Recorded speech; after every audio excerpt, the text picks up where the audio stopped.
é Fabiana Duarte. É com muito prazer que eu participo da primeira versão online do Congresso Brasileiro de Atividade de Aventura. Foi com muita honra que eu aceitei o convite da professora Gisele Schwartz. E eu vou falar um pouco sobre as mulheres na aventura. Eu sou atleta de corrida de aventura, sou professora de educação física e sou mestranda da UFJF. Eu vou defender minha dissertação agora no final de novembro, e a minha dissertação chama Memórias de Atena, Trajetória de Mulheres Brasileiras na Corrida de Aventura. Eu preparei assim a palestra, dividi ela e eu vou primeiro falar como que vai ser. Primeiro eu vou fazer uma introdução falando um pouco da minha trajetória como esportista, profissional e acadêmica, minha trajetória pessoal no esporte de aventura, como que eu me interessei a pesquisar as mulheres no esporte de aventura e tentando fazer sempre um contraponto entre os estudos das mulheres no esporte de aventura e a minha experiência prática pessoal. Peço licença que de vez em quando eu vou dar uma olhadinha no roteirinho que eu fiz, até mesmo para não deixar de falar nada que eu planejei. E também talvez eu tenha que gravar essa palestra em blocos por um motivo técnico, que a memória do meu telefone não é muito boa, né? Eu sou da cidade de Juiz de Fora, Minas Gerais, na zona da Mata Mineira, uma cidade média, cercada por montanhas, né? A gente está aqui perto da Serra da Mantiqueira. E eu comecei a me interessar por esportes de aventura por meio do mountain bike. Tem muitos atletas de mountain bike aqui, e na época que eu comecei a praticar em 2002, já havia uma atleta profissional daqui de Juiz de Fora, que é a Roberta Stoppa, que foi minha referência feminina no esporte, mas a maioria dos outros praticantes eram homens, né? E eu comecei a perceber que todos os esportes de aventura em que eu participava, a maioria eram homens, muito poucas mulheres presentes. Eu também comecei a me interessar em meados de 2003 por esportes montanhismo, né, trekking, escalada em rocha. Fiz alguns cursos como de orientação cartográfica, guia de cordada. E a corrida de aventura eu conhecia só por revista, porque também não é um esporte que se fala muito na TV, a gente não vê muita matéria. E era praticamente um sonho, assim, participar, mas um sonho distante, porque na minha cidade não tinha, ninguém ouvia falar em corrida de aventura. Para quem não sabe, a corrida de aventura é um multisporte, geralmente é praticado em equipe de 4 integrantes e tem uma particularidade na regra que no quarteto misto, que é a principal categoria principal, é obrigatório ser misto de gênero, né? Tem que ter homens e mulheres. E a maioria, se não todos os quartetos, são formados por 3 homens e uma mulher. E, não coincidentemente, por conta disso, uma equipe de Petrópolis, em 2008, que estava em busca de uma mulher para integrar o time, me procurou por meio do atleta Marco Farinazzo, que era daqui de Juiz de Fora, residia aqui. Ouviu falar que eu praticava mountain bike, corria também, corridas de rua, e me convidou para fazer uma prova teste. Essa prova foi em Rio Acima, interior de Minas Gerais. E eu fui, lá tinha mais 2 mulheres, né? Na época, foi em 2008, eles estavam com 28 anos. E eles gostaram de mim, eu fui razoavelmente bem em todas as modalidades, né? A corrida de aventura é um esporte que engloba o trekking, mountain bike, a canoagem, técnicas verticais, que pode ser uma escalada, um rapel, uma tirolesa, e tudo por orientação cartográfica. As equipes têm que passar em determinados pontos de controle, né, e vence a equipe que passar em todos os pontos de controle no menor tempo possível. Existem provas curtas, médias e longas. As provas curtas duram mais ou menos de 4 a 8 horas, né? As médias são em torno de 24 horas, 30 horas. E as longas podem durar de 4, 5 dias. Já teve relato de provas que durou 13 dias.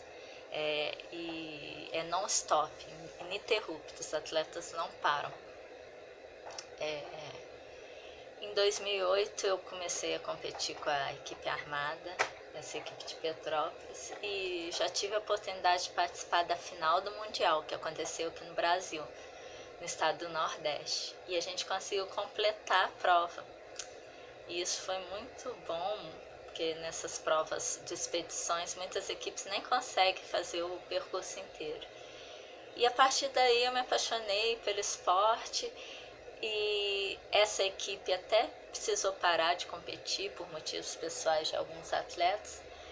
Então eu comecei como estratégia a participar de algumas provas individuais para me manter no cenário, para não ser esquecida no cenário da corrida de aventura. Então existem alguns multisportes que englobam a modalidade de canoagem, bicicleta e corrida, que não tem orientação cartográfica e são de forma individual. Então eu participei do Multisport Brasil em Florianópolis em 2010 e consegui ficar em segundo lugar na categoria Elite.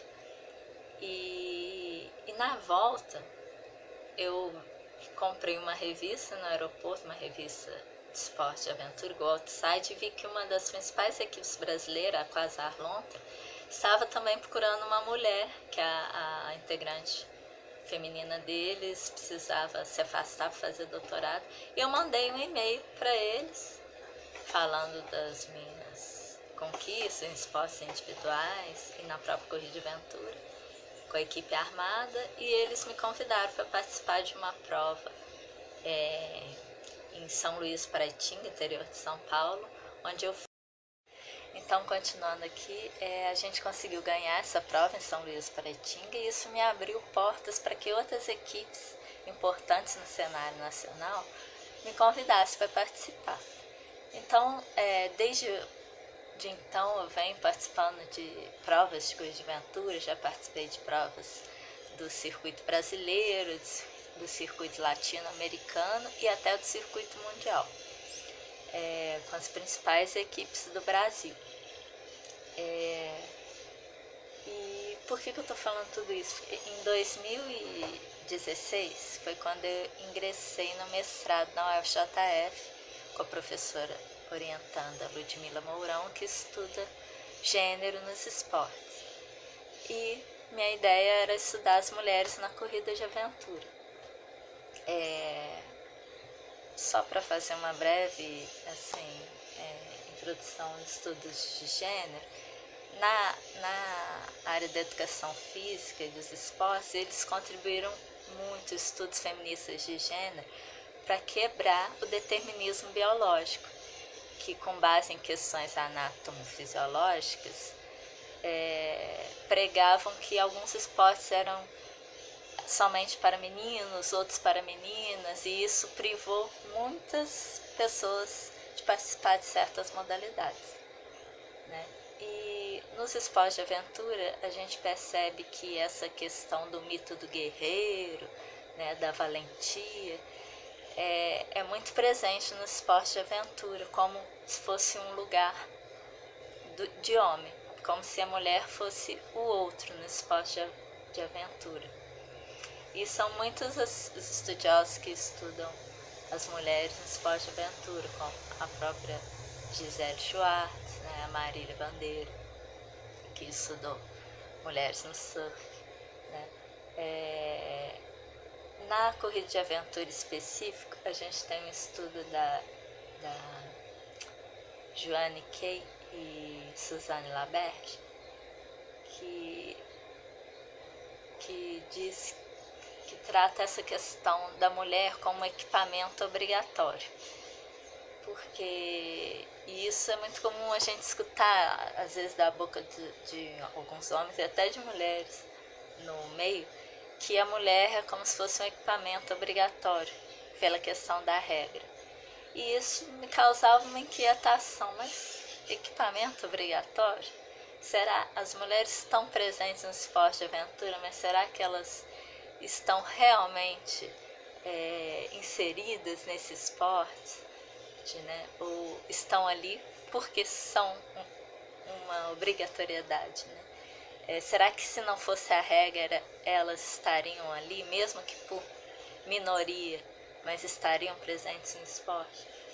Isso me inquietou a estudar, e a minha dissertação é sobre a equipe Atena, que foi a única equipe brasileira que se tem notícia que foi formada exclusivamente por mulheres. E a minha pesquisa, que eu já concluí, eu ouvi essas mulheres, eu ouvi 5 mulheres integrantes da equipe Atena, suas principais dificuldades no esporte, barreiras enfrentadas, como que elas se inseriram nesse meio, né, da corrida de aventura, e fazendo um contraponto com outros estudos, por exemplo, da própria Schwartz, onde ela encontra que as mulheres, para se manterem nos esportes, precisam utilizar de estratégias, né? Eu até mesmo contei das minhas estratégias de me inserir na corrida de aventura. No meu estudo eu também encontrei que as mulheres da equipe Atena utilizaram de estratégias, tanto para se manter no esporte, como a própria formação de uma equipe só de mulheres configurou uma estratégia, né? Uma estratégia de resistência, pois elas queriam mostrar que a mulher, ela não é o outro no esporte de aventura. A mulher é a potência também nos esportes de aventura, tanto é que elas tiveram excelentes resultados. E um dos relatos interessantes que eu encontrei no meu estudo é que, quando elas falam das dificuldades, elas disseram que a primeira prova que elas venceram competindo com equipes tradicionais formadas majoritariamente por homens, houve muita conversa de que elas tiveram ajuda de pessoas que mostraram percurso, que na cabeça dessas pessoas era impossível que essa equipe só de mulheres tivesse vencido uma prova. E então a gente percebe que, mesmo presentes, as mulheres ainda encontram muitas barreiras para se manterem no esporte, e falta de visibilidade também. E os principais objetivos desse meu estudo foi dar visibilidade e voz a essas mulheres, né, que fizeram história na corrida de aventura, assim como tantas outras mulheres fazem história. A gente percebe que houve um aumento de mulheres no esporte de aventura, mas as suas conquistas e avanços ainda são pouco perto dos desafios que elas ainda precisam enfrentar para manter-se no esporte. Então elas são obrigadas a usarem estratégias, tanto de inserção como de permanência nesses esportes, como muitos estudos já demonstraram. Um exemplo é o estudo de Márcia Figueiredo e Silvana Guelner, que estudou as meninas do skate.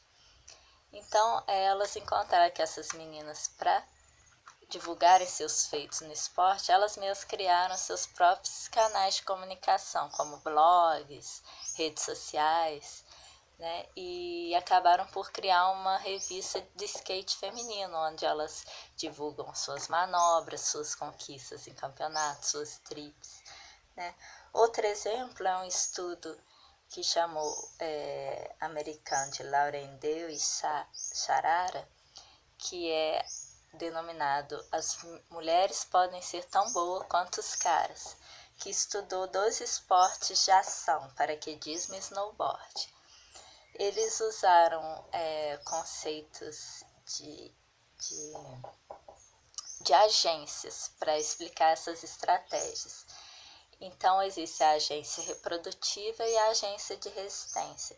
Na agência reprodutiva, essas mulheres têm o objetivo apenas de se manterem no esporte, né? E na agência de resistência, elas querem se impor o seu lugar no esporte.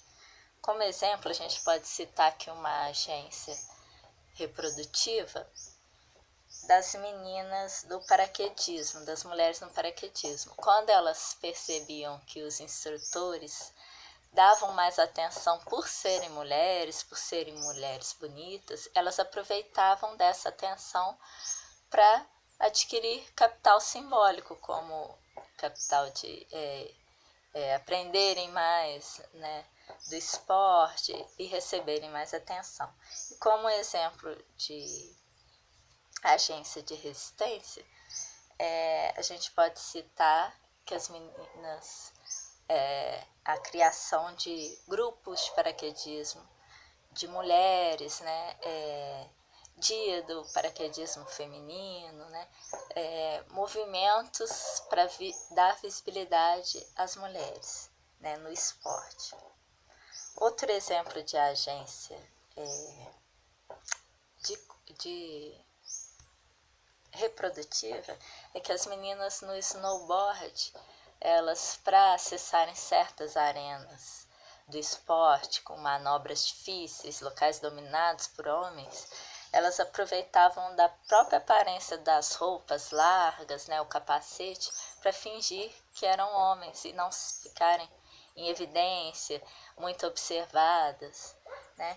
E no estudo que eu cito muito na minha dissertação de mestrado, é um estudo que estudou as mulheres na corrida de aventura, Mandatory Equipment, Women in Adventure Race, da Joanne Kay e Suzanne Laberge.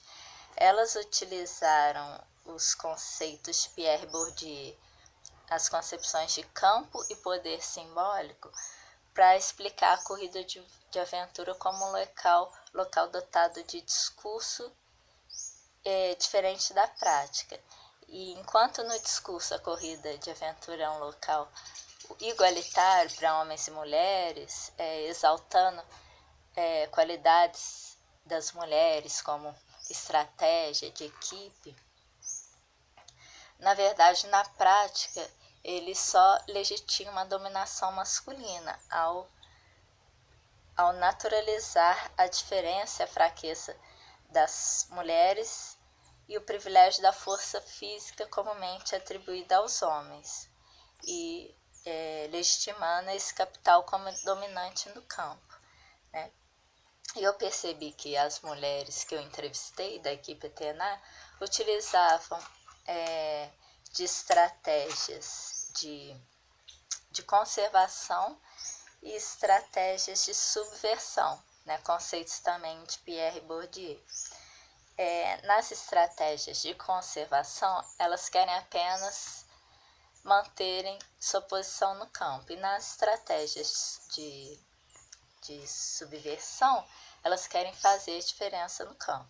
Então, ao criar uma equipe exclusiva de mulheres, elas usaram estratégias de subversão, porque elas transgrediram a norma, mas ao mesmo tempo elas utilizaram estratégias de conservação. Um exemplo é quando elas contam que na Croácia, uma prova que elas foram, ficaram em terceiro lugar, e o organizador deu um jeitinho para que elas fossem para o quarto lugar, para não precisar pagar a premiação em dinheiro para ela. E quando ela me contou isso, eu fiquei indignada. Como assim? E ela, com muita naturalidade, falando, não, porque a prova é muito cara, e como a gente foi a convite, não precisou pagar inscrição, ele queria premiar em dinheiro as equipes que tinham pagado. Então, isso é um caso que nos leva a refletir, será que foi só isso mesmo? Ou será que isso é uma forma de manter o domínio masculino no campo? Então, eu quero levar vocês a refletirem sobre isso, sobre as reais incursões que as mulheres estão fazendo no esporte de aventura, e sugerir novos estudos com essas mulheres, né? Outro fator que eu encontrei interessante no meu estudo é que as equipes ETNA, muitas relataram que pararam de competir em função do casamento e nascimento dos filhos, sugerindo que o matrimônio e a maternidade pode contribuir para a não permanência das mulheres nos esportes. Então, sugiro mais estudos nessa área. No mais, eu quero agradecer mais uma vez o convite de participar aqui e desejar a todos e todas um ótimo congresso. Um abraço. Me coloco à disposição quem quiser saber mais sobre corrida de aventura e as mulheres nesse campo.